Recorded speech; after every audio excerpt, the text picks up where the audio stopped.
Hey guys, welcome back to Electrical Car Repair Live. Our mission at the garage is to save you guys as much money as we can. That's why we make these absolutely free videos and we teach you how to fix your car for free. Let's go ahead and start on it now. In today's video guys we'll be working on a Chevy Cruze guys, and if you have a code that relates to ambient air temperature sensor or code P0073 guys, we'll explain what needs to be done and how we need to fix that.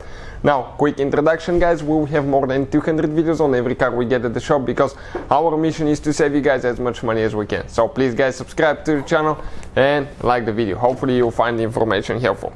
Now we have a sensor guys that detects how cold or how hot the air is outside. And this sensor guys, sometimes, not often, depending on the vehicles and models, is used by the computer, okay, to actually adjust a few different things on the engine as well. You have intake temperature sensor that detects the temperature of the air going inside the engine, but especially even if you have I know many diesel engine use that ambient air temperature sensor to actually turn the glow plugs on and off and all that stuff. So quite a few things guys that the sensor could be used for. And if it doesn't show, okay, on your dash, let's say it doesn't show the temperature or it shows the wrong number, I've seen sometimes even displays -4, it could be because of that sensor, and we're going to cover that today. Now, this is a 2015 Chevy Cruze, but it should work for the whole generation guys. And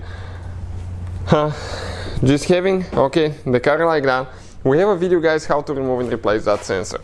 You do not have to remove the front bumper, but it's actually installed on the front bumper and you have to remove one piece underneath.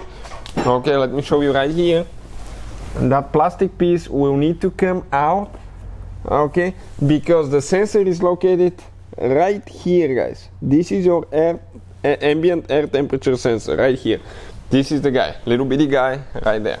So in order guys, okay, to remove and replace that sensor, you need to access it from the bottom.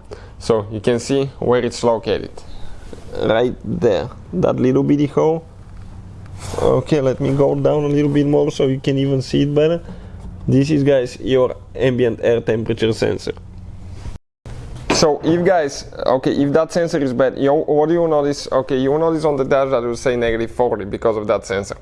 And on some models guys, I've noticed that if that sensor is disconnected, your AC will not work as well because it's part of the system. So if you want to see where we bought our sensor from, check it out guys, it's in the description of the video below, how we replaced ours. We have the video from start to finish that explains how to do that. You do not have to remove the bumper, but you have to remove that cover underneath and access the sensor from underneath. So hopefully guys the video will be helpful. Thank you guys for watching. Please don't forget to hit that subscribe.